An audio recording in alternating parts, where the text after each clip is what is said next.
Welcome back to Drive Live here on Guile Television. My name is Reagan. I'm glad you guys have stayed with us. Hi, Giselle. Recently, well, it's still going on, the Trinidad Tobago Film Festival is highlighting the work of some local aspiring film directors. And one of those directors who's actually here is not really a product of the TTFC, but is here nonetheless to promote his work is Mr. Faisal Lutchmedial. Oh, jeez. That's a good one. That's a good, strong slide. Well, someone pushed me from the other side, so it was a little easier. Ah, those pushers. How are you doing, sir? I'm doing real well. It's a pleasure to meet you. Thank you. It's a pleasure to meet you. You have a very strong Canadian accent. I have a very strong Canadian accent. It's true. So dare I call you Canadian? I think you can. My father is from Trinidad and Tobago, so I do have the roots here, but did grow up in Canada, so got the accent. So were you born in Canada, though? I was born in Montreal. What's the longest time you've ever spent in Trinidad? I think it was about 6 weeks. 6 weeks? Are you serious? Yeah, that's about it.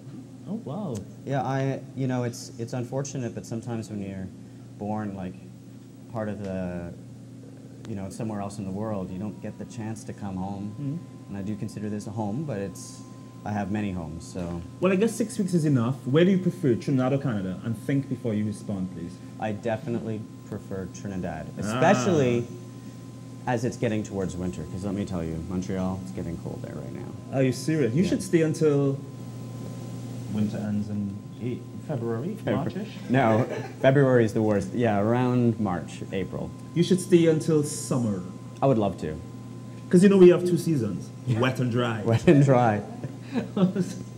And I prefer the dry, probably. And I swear, sometimes in rainy season, it gets really cold here.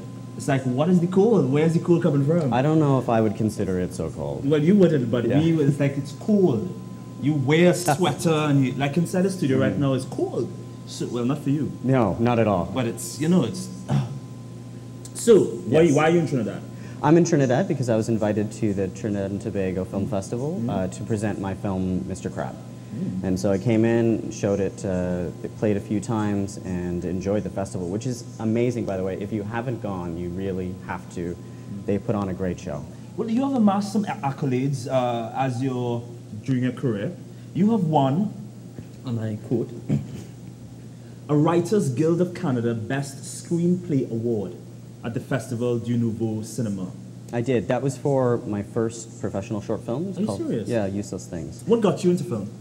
I think I've always loved it. Even as a kid, I was, you know, grabbing my friend's video camera, making little music videos. They were not good, but, you know, kept on playing and playing and playing until I became an adult. I actually started in university in sciences, but realized I didn't like it. I wasn't doing well, and I just cut that and went into film school in Montreal, and I've continued ever since. Are the film schools in Canada good? They are very good. The one that I went to is called Concordia University. Okay. It's in Montreal, and there's another one, or there's several all across Canada. How would you compare the film industry in Canada to Trinidad? I'd say it's more developed, certainly. There are a lot of incentives for filmmakers, young filmmakers, more experienced filmmakers to make films. Right. The government has programs. I mean, I know that it's starting here in Trinidad, but in a way it's at the beginning, which is great. I mean, it seems as though there's a lot of interest right now in developing talent, which is really the only way that you're able to develop an industry. Well, you've been to the film festival and you've seen some of the films. Yes, I have. Give me your brute and honest opinion of some of the things you've seen. I've seen some really good work. Now, keep in mind, I only arrived really at the very end of the festival. I was working and I wasn't able to get here, but I've seen some amazing work. I mean, just incredible from here locally in Trinidad, but also in the Caribbean. There's a lot of Caribbean films and Latin American films. Some really good stuff. There's some, you know, developing talent. I would say there's mature talent here as well. They just need the opportunities to make bigger and better films. Well, Mr. Crab is your latest film. Yes. What is it about? It's about a little boy who, like you said, he dives into a kind of a fantasy world as he's hiding from his father, who frightened him one day. And he's sitting behind a couch and he's watching his father go from incredibly angry, looking for him, to concerned, and where's my child? And where, you know, he can't find him, so he then becomes very scared, and the son watches this the whole time. And as he's behind the couch, he has this little fantasy land, imagines Trinidad and Tobago, where his father's from, and his father's told him all these stories about. Imagines the fish and the crystal clear waters, and of course, like the title, a scary crab that comes and attacks him. I understand there's some stop action photography in it. There is. How technical is this type of work? Well, you know, we shot the film itself is live action, right? So it's a story with people, and then there are moments that have stop motion, and it's with this crab character. As well, we have some puppetry. There's some fish in an underwater sequence. How technical is it? It can be quite technical. I'll tell you a story about the stop motion. Right. We were shooting one day. We shot the whole day in this one area where the crab was going to be. At night, we went to sleep. Our animator went in, animated all the sequences for the crab overnight while we were sleeping. Wow. We came in the morning, she was finished, super tired. And then we continued shooting. Very cool. Yeah, you have to do that when we had some money from the Quebec government, but not a lot, and so you have to cut corners, and you have to just do what you have to. Find creative ways to get it done. Exactly. Well, we have a trailer of Mr. Crab. Great. Let's check this out. Okay. What you gonna do now after scaring he like that? What if some crazy man come and take him? Oh, God. He get me vexed. Boy, not scared of me. Go, Ben. Rishi loves you. But the boy is afraid of you.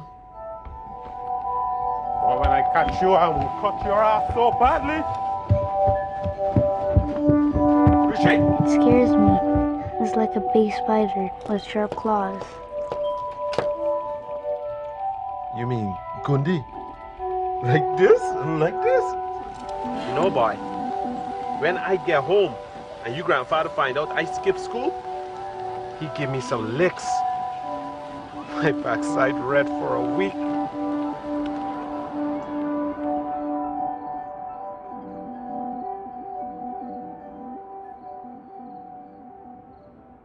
Quite riveting, my friend. Thank you. You were just telling me that that particular crab in that scene was real. Yes, that one was real. We put a crab there and filmed him for a little while. I mean, we kind of tried to annoy him a little bit, and then he did that. It was amazing. You should have seen the crew. We were just, our mouths were open. Very fortuitous. Yeah. Well, this cast that you have, these are Canadians? They are all Canadians. The son and the mother are actually in real life. They're a son and a mother. Oh, nice. Which is amazing that we're able to find them. It's Vian Prasad and Cindy Prasad. They live in Toronto, but they're actually both from Trinidad. Oh, seriously? Yeah. And then the father is Ryan Singh, and Ryan, he's also from Toronto, but he's from Guyana. Okay. Yeah. How, well, in casting this film, did they have to research the Caribbean accents, the Trini accents?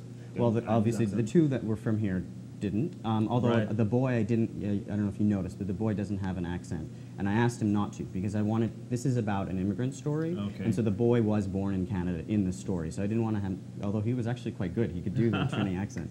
The mother, I wanted to have the accent. And then the father, it's, I mean, it's not quite a Trini accent, but I didn't want it to be specific necessarily. Well, where can we actually see this film movie? Well, it is available on Flow, I believe, right now. So if you can go there, Flow on demand? Flow on demand, and you can watch it. That's awesome. Yeah. And do you have other work online that we can look at? If you go to my website, it's greendragonproductions.ca. greendragonproductions.ca. Exactly.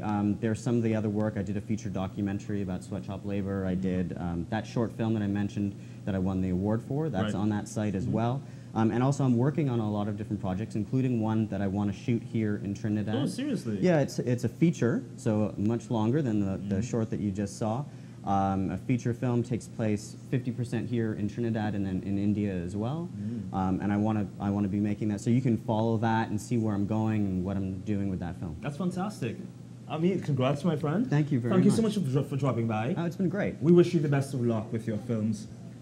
Actually, you know, there was a Home Again film that was filmed by some Canadians. It was the director Sud Sutherland. Exactly. Yeah, absolutely. And I know. Honest, they were great. They're amazing. Very interesting people. Very funny couple. Yes, they are. Thank you so much, my friend, for passing through. You're welcome. Wish you the best of luck, as I said before. And coming you. up next, Stephen Taylor, local filmmaker, is here as well to talk about his film, Buck. Stay tuned, we'll be right back.